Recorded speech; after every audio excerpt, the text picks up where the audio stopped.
सभी लोग ऐसे नहीं है, मैं कुछ लोगों की बातें कर रहा हूँ। तो देरी किस बात की है, साथ में आओ, लड़ते हैं, तुम पसीना बहाओ।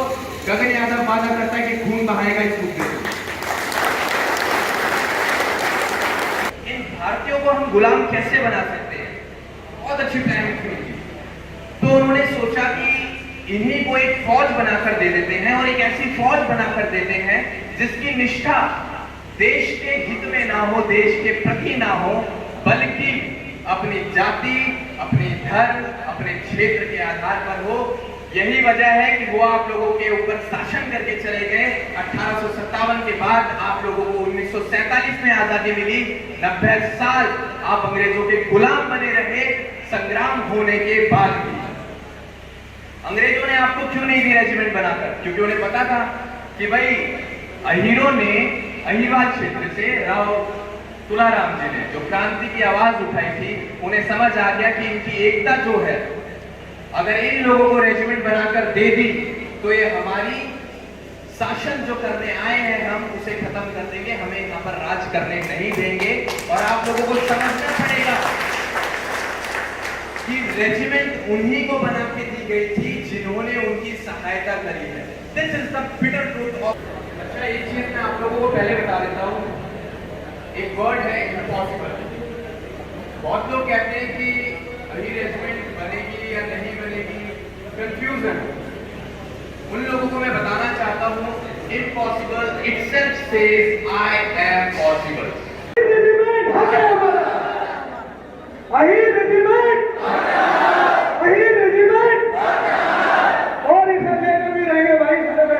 लेकिन समाज के मुद्दे पे अगर खड़े रहोगे तो वादा करता हूं खून भी देकर जाऊंगा, चाहे जिस भी राजनीतिक दल से आप रहो, मुझे कोई मतलब नहीं, जिस भी राजनीतिक दल से आप रहो।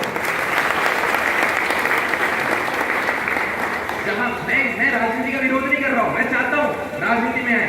मैंने जब अपनी पॉलिटिकल ट्रेनिंग करी थी, वहां पर मैंने एक ही चीज सीखी थी कि राजनीति का या तो हिस्सा बनो या फिर शिकार।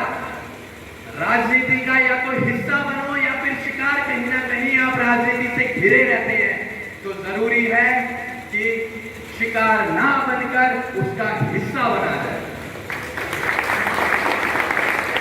तो जो भी राजनीति का हिस्सा बनना चाहते हैं उनको पूरा सपोर्ट है, लेकिन तभी सपोर्ट है जब आप समाज के मुद्दों पर एकत्रित होंगे और अपनी एकजुटता यहां पर दिखाएंगे। अलग पानी किए होते कुछ नहीं होता। तो हमें जो बांटा गया है वो राजनीति ने बांटा है। मैं फिर से कहूंगा, समझ जाओ, राजनीति का विरोध नहीं कर रहा हूं, मैं विरोध कर रहा हूं अगर समाज के लिए अगर आपका कोई नेता नहीं खड़ा है तो विरोध करो। खुला कह रहा हूं मैं, विरोध करो उसका जो आपके समाज के लिए नहीं खड़ा है। समाज से नेता है, नेता से आप नहीं हो, नेता से समाज नहीं है।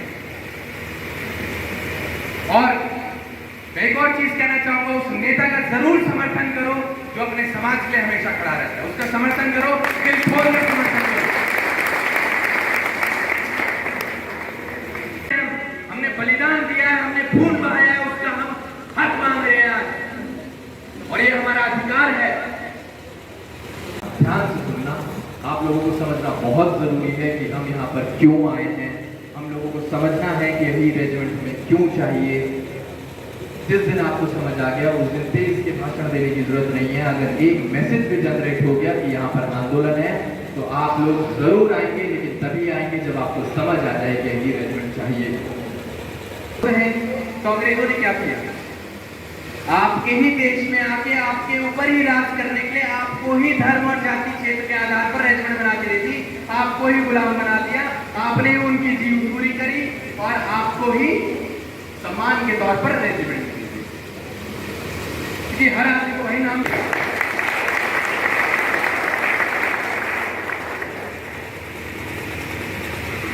मेडल्स कौन कौन से आपको मिल रखे हैं आजादी से पहले, वो भी आप जान लीजिए। हम कोई हवा में बात नहीं कर रहे कि हमें रेजिमेंट चाहिए, या हजारों लाखों करोड़ों की संख्या में हम एकत्रित हो जाए और उसके बाद कहने लगे कि हमें रेजिमेंट चाहिए। ऐसे तो भविष्य में और भी लोग आ जाएंगे, कहेंगे हमें भी रेजिमेंट चाहिए।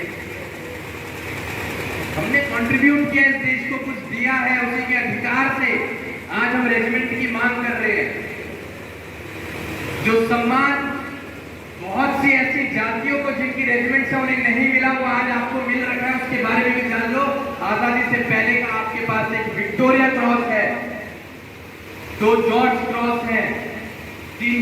क्रॉस है, 3 IOM है, 7 IDSM है। और ब्रेवरी मेडल्स कौन कौन से आप लोगों को मिल रहे हैं वो भी सुन लो जरा। आजादी के बाद के परमवीर चक्र 1 किसको मिला है? परमवीर चक्र।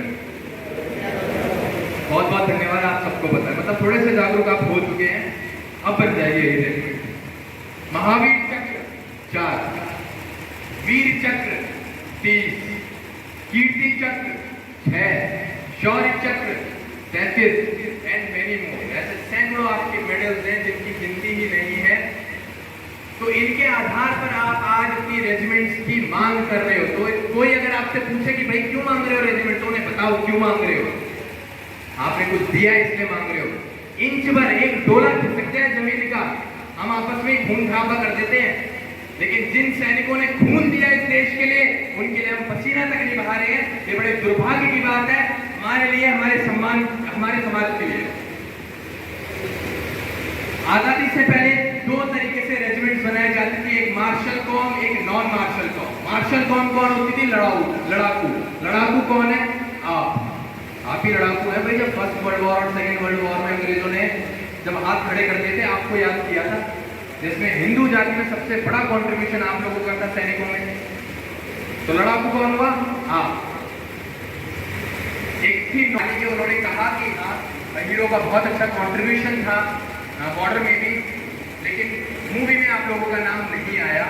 और नाम इसलिए नहीं आया, जैसे 62 के रंगला युद्ध के बाद मेरे वतन के लोगों में आपका नाम नहीं आया, इसलिए नहीं आया। और नाम इसलिए नहीं आया क्योंकि आपके पास नाम नहीं आया। जिस दिन नाम होगा, जिस दिन कंधे पर नाम होगा, उस दिन जरूरत ही नहीं किसी चीज की। एकमात्र ऐसी कौम जो आज आप लोगों के सामने ये कह रही है कि हम अपने लड़कों को फौज में भेज रहे हैं, बताओ और कौन सी कौम कह रही है कि हम अपने लड़कों को मरने के लिए भेज रहे हैं? बताओ कौन सी कौम है जो कह रही है कि हम अपने लड़कों को मरने के लिए भेज रहे हैं? एकमात्र अहीर ऐसी कौम है जो आज इस बात के लिए लड़ रही है कि हमारे लड़कों को फौज में भेजो, हम मरने और कटने के लिए तैयार हैं।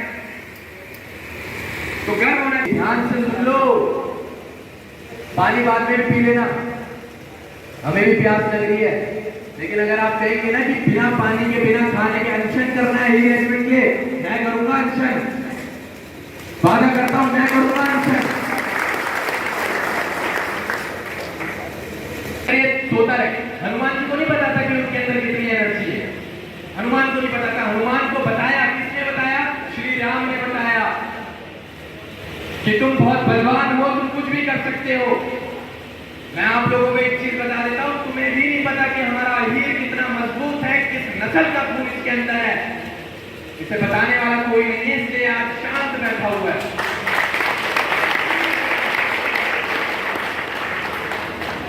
और आपको बता रहा हूं जिसमें अहीरों का मेजर रोल प्ले किया है हीरो ने। क्या आपको पता होना चाहिए कि कौन कौन से युद्ध में आपने अपना कॉन्ट्रीब्यूशन दिया है? 1948 Badgam, 1961 Goa, 1962 Rezangla, 1965 Hajipir, 1966 Nathula, 1971 Jaisalmer, 1984 operation Meghdoot, 1987 Sri Lanka, 1995 operation Kupwara, 1999 tiger hill Kargil, 2001 Sansad भवन और अक्षरधाम, 26/11 मुंबई में जो अटैक हुआ था उसमें भी आपका बहुत अच्छा रोल था। अभी आप लोगों ने एक मूवी देखी होगी उरी, सर्जिकल स्ट्राइक पर बेस्ड थी। जिस प्रकार हमारे देश के कमांडोज ने सर्जिकल स्ट्राइक करी है पाकिस्तान में, पता है आप लोगों को? 10 से 12 कमांडोज हमारे गए थे वहां पर। आपको बहुत लोगों को नहीं पता होगा कि उसके जो कमांडिंग ऑफिसर थे उनका नाम क्या था, आप लोगों को पता है? Commanding officer surgical strike Uri, जिसके बाद भाजपा ने दोबारा से जगह बनाई भारत में। Kapil Yadav commanding officer surgical.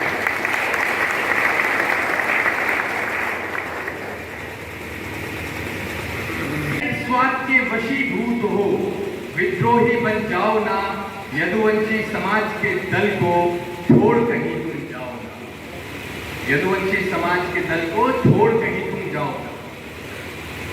But जाओगे मिट जाओगे, आह भरोगे फिर एक दिन, आज हुए ना अगर एक सब, मारे जाओगे किन किन।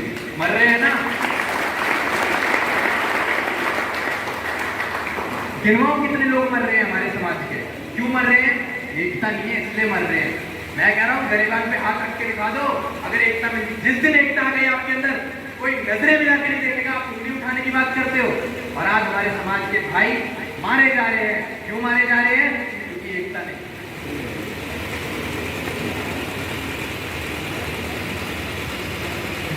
ज्ञात नहीं क्या तुम्हें बहादुर, मान हमारे पुरखों का, पता नहीं तो पूछ के जानो, तार हमारे यदुकुल का।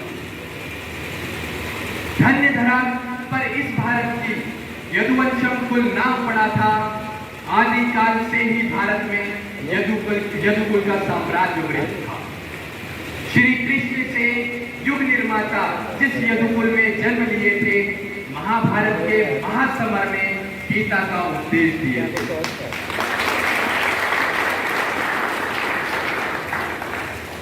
धर्म ध्वजा फहराने को जो युद्ध नीति के द्वंद रचे थे, कौरव सेना थी अभेद जो, जिसका भी संहार किए थे।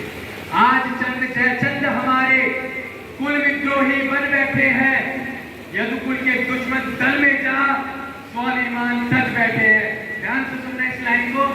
आज चंद जयचंद हमारे कुल विद्रोही बन बैठे हैं, यदुकुल के दुश्मन दल में जा स्वाभिमान तक बैठे हैं। चाहूंगा लेकिन भविष्य में मैं आश्वासन देता हूं कि जब भी आप इस सहारनपुर की धरती में बुलाओगे समाज के मुद्दों के लिए, ना सिर्फ अहीर रेजिमेंट बल्कि समाज के किसी भी मुद्दे के लिए आप अगर बुलाओगे तो गगन यादव आएगा, जरूर आएगा। और एक और चीज बता रहा हूँ, राजनीति नहीं करूंगा, पक्का नहीं करूंगा, जरूर रेजिमेंट बन जाएगी उस दिन गगन यादव वादा करता है कि इससे अगले भी समाज के जो भी मुद्दे आएंगे उसमें अपने खून के साथ खड़ा मिलूंगा, आप लोगों से तब भी पसीना नहीं मांगूंगा। इसी के साथ आप लोगों को तहे दिल से धन्यवाद कहना चाहूंगा कि आप लोग आए।